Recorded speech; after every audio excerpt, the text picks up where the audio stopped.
솔직히 말해서 저는 정말 제가 재수할 줄 몰랐어요.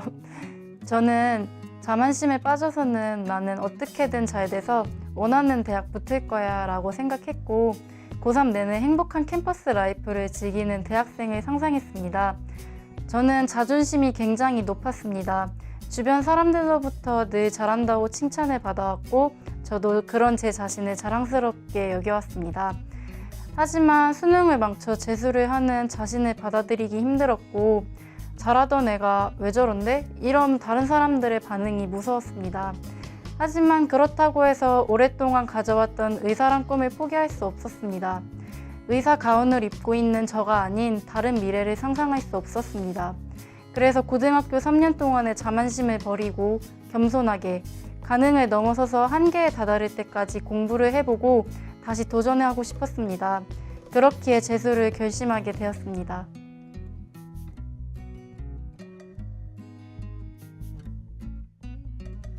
처음엔 독학재수를 할까 했지만 제 공부 방법에 문제가 생겨 수능을 망친 것이라고 생각하여 재수 종합학원에 들어가기로 했습니다. 저는 눈앞에 유혹과 대학 간 친구들이 신나게 노는 게 보이는 게 그 상황에서 공부하는 것은 어렵다고 생각했습니다. 그래서 기숙학원을 선택했고 주변 지인들의 권유와 인터넷으로 강남하이퍼 의대관을 알게 되었습니다.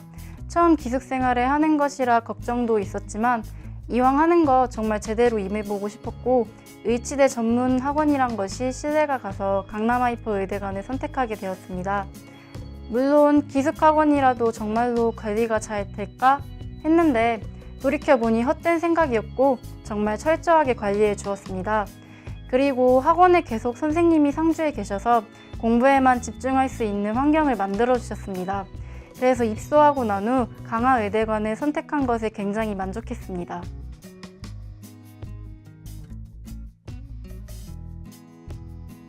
저는 아침마다 나눠주는 1일 프린트가 가장 좋았습니다.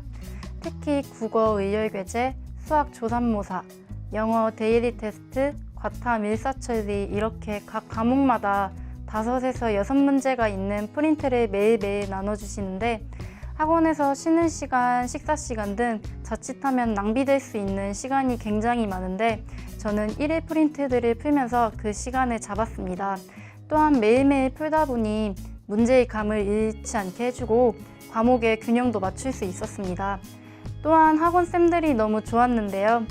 학원에 들어오기 전에는 학원쌤들은 상업적이고 학교 쌤들처럼 관리를 안 해줄 것 같다는 편견이 있었는데요. 여기 쌤들 한 분 한 분 모두가 더 많은 것을 가르쳐 주려고 노력하셨고 정말 아껴준다는 것이 느껴졌습니다. 수업 시간에도 개별적으로 하나하나 캐치하시며 모두를 수업에 참여시키고 수업 후 쉬는 시간에 길게 질문을 하더라도 귀찮은 내색 없이 친절하게 가르쳐 주셨습니다.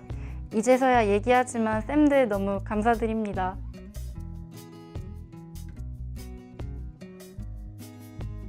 재수를 하게 되면서 가장 중요히 여긴 것은 겸손이었습니다. 처음 재수를 시작했을 때 아빠께서 겸손해라. 너보다 잘난 애들 훨씬 많고 넌 아직 부족한 것이 많다. 그걸 채워라 라고 말씀을 하셨습니다. 정말 막상 학원에 와보니 정말 저보다 잘난 애들 천지였습니다. 저는 평범한 지방 일반고 출신이었지만 학원에는 이름만 대도 다 아는 그런 전국구 자사고 출신이 많았습니다. 그것에 큰 충격을 받고 아빠의 말씀을 떠올리며 겸손하게 공부하자고 다짐했고 학원에 처음 들어와서 기초 다지기에 큰 노력을 들였습니다. 고등학생 때 이미 아는 것이라고 지루하다고 여겼던 기초 수업을 학원에선 정말 열심히 들었고 교과서와 개념서를 한자 한자 읽고 정리해 저만의 개념서도 만들어 나갔습니다. 또한 신경 쓸 것을 만들지 않으려 노력했습니다. 학원에서 굳이 하지 말란 것을 해서 감정 낭비하지 않고 외진으로 인한 시간 낭비를 하지 않기 위해 몸을 알뜰살뜰히 챙겼습니다.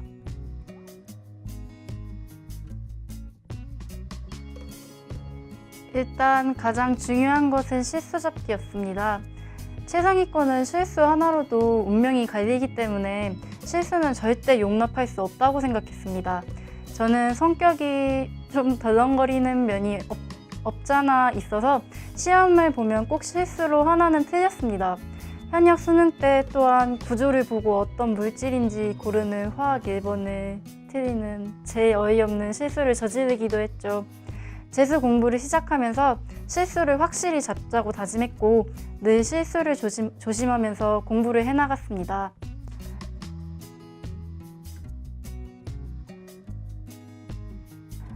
국어는 아무리 잘했더라도 손을 떼면 점수가 확 떨어지는 게 국어라고 생각합니다.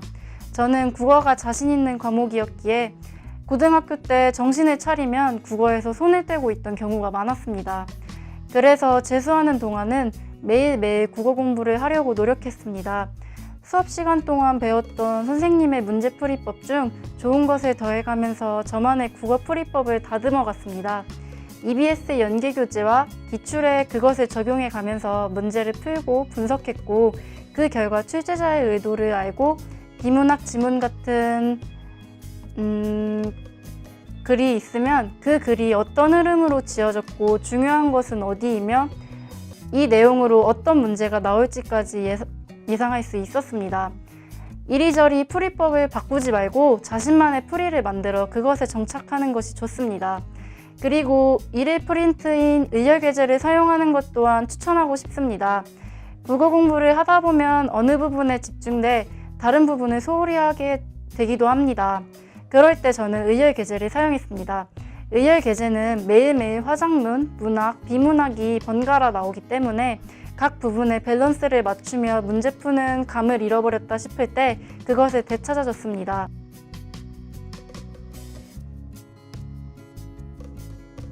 수학은 기출을 중심으로 문제를 풀고 분석을 했습니다. 문제 유형을 봤을 때 관련된 문제 풀이가 떠오를 수 있도록 문제를 여러 번 다양한 방식으로 풀면서 노력하고 웬만하면 답지 없이 문제를 끝까지 풀어보려고 했습니다.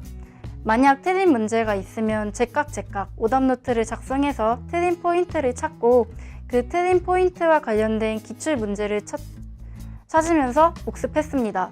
그리고 쉬운 문제에서 실수를 종종 하는지라 그 실수를 잡기 위해 조삼모사를 사용했습니다. 조삼모사는 쉬운 이전 문제에서 어려운 선전 문제까지 구성되어 있어서 실수가 자주 일어나는 부분을 찾는 연습에 알맞았고 후반기로 갈수록 고난도 문제에만 비중을 두면서도 틀리면 안 될 문제를 조금씩 연습할 수 있어서 좋았습니다. 실수를 하면 HSP에다가 이런 것은 조심해라 이렇게 써놓고 주말마다 계속 읽으면서 실수 포인트를 잡았습니다.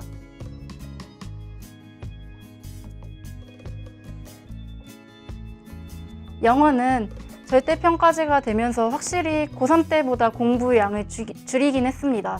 하지만 그렇다고 아예 손을 떼고 있진 않았습니다. 영어 같은 경우 EBS 연계가 확 느껴지고 그 양 또한 무시할 정도가 아니기 때문에 EBS 연계 교재를 중심으로 공부를 했습니다. 모든 지문을 한 번씩은 읽어 줄거리를 기억해 놓고 단어는 학원에서 진행하는 테스트로 공부했습니다. 비연계는 선생님께서 나눠주시는 자료와 특히 1일 프린트로 대비를 해왔습니다. 문제 유형마다의 풀이법은 수업을 통해 배웠습니다. 고등학생 땐 영어 수업이 뭐 특별할 게 있나 싶어서 잘 듣지도 않았고 그냥 해석, 문제 풀기 끝 했던 방식을 학원의 영어 수업을 통해 고칠 수 있었습니다. 예를 들어서 저는 끼워넣기가 약했는데 선생님의 수업을 듣고 무언가가 가리키는 것을 다 찾고 동그라미 쳐라, 위치를 정했다면 주어진 문장을 끼워넣고 흐름이 매끈한지 다시 한번 확인하자 이렇게 문제 푸는 방법을 배울 수 있었습니다.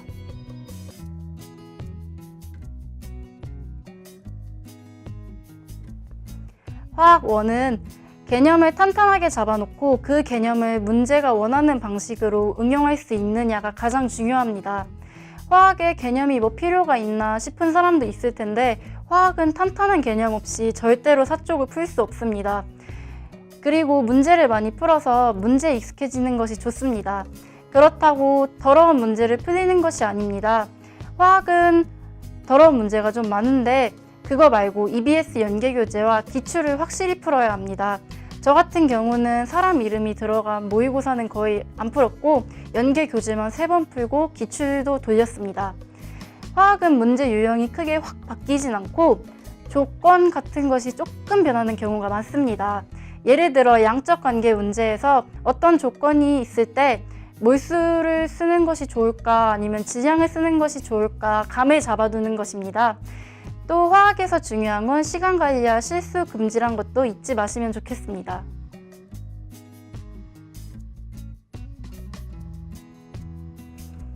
생명과학 2는 꼼꼼하고 철저한 개념 잡기가 가장 중요합니다. 워낙에 내용이 방대하다 보니 중간중간에 빠진 개념이 생기게 되는데 그것이 1, 2쪽에서 실수를 부릅니다. 생투에서 실수는 치명적이기에 그 부분을 꼭 잡아야 합니다. 그리고 시험을 볼 때 타임킬러 문제가 꼭 2-3문제 정도 나오는데 그건 건드리지 마세요.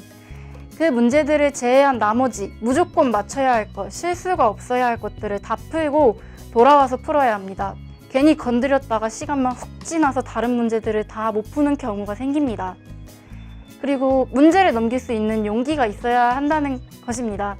저 같은 경우는 PCR이 굉장히 어려웠습니다. 저는 고등학교 때 생투를 독학했는데 그저 PCR은 이런 것이고 이러한 과정이라고만 알 수 있던 것이 복제된 개수가 몇 개며 어떤 프라이머를 사용했으며 이런 복잡한 것을 물으니 정말 난제였습니다.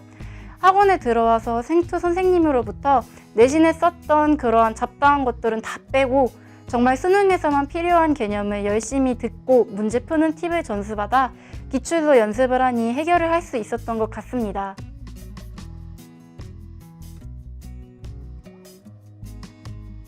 자소서는 고3 때는 자소서를 기반으로 조금씩 수정했습니다.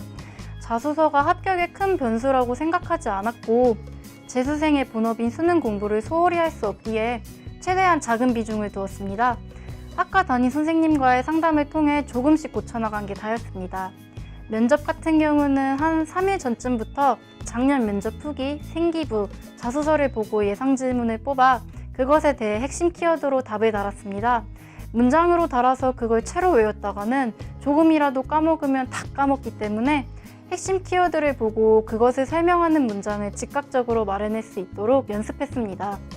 또한 면접은 문을 열고 들어온 것부터 닫고 나가는 것까지 평가하기 때문에 자세가 중요하다고 생각했습니다. 그래서 휴대폰으로 동영상을 찍어가면서 앉는 자세, 보는 눈짓, 그리고 미소 등을 연습했습니다. 저는 충북대 의대 인성 면접을 보았는데 인성 면접은 말 그대로 생기부와 자소서를 토대로 물어보는 면접입니다. 확실히 MMI 같은 면접보다는 쉽고 훨씬 더 편안한 분위기긴 하지만 한 번씩 예기치 못한 질문이 훅 들어올 때가 있습니다. 저 같은 경우는 의대 인성 면접에도 불구하고 생기부에 아주 짧게 써져 있는 공포 영화 보기에 대해 물어보면서 영화 추천과 고어 영화의 예술성에 대해 묻기도 하고 분명 이름과 학교에 대해 말할 수 없는 면접이었는데 첫 질문이 제가 다닌 청주여자 고등학교에 대해 설명해보라는 것이어서 굉장히 당황을 했습니다.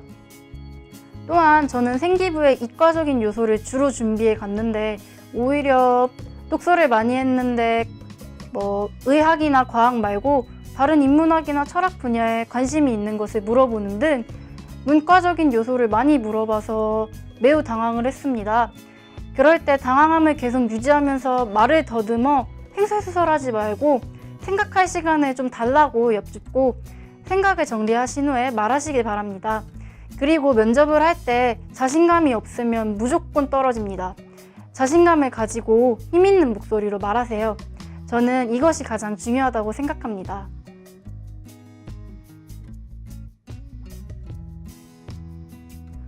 내가 재수를 왜 하나 복잡한 친구들이 많을 거라고 생각합니다. 난 재수 생활을 긍정적으로 했으면 해요. 재수는 특별한 기회입니다. 아무나 할 수 있는 게 아니라고 말씀드리고 싶어요. 꿈을 위해서 1년을 누구도 아닌 너 자신에게 투자하는 것이고 긴 인생에서 1년으로 잘못되는 것도 아니고 오히려 자신을 발전시키는 것이니까요. 그러니까 그 기회를 긍정적으로 받아들이고 허투루 보내지 않았으면 좋겠습니다. 지금까지 살아온 이래로 가장 열심히 최선을 다해서 딱 1년만 보내면 분명 수능 성적표를 보고 후회하지 않을 것입니다. 화이팅!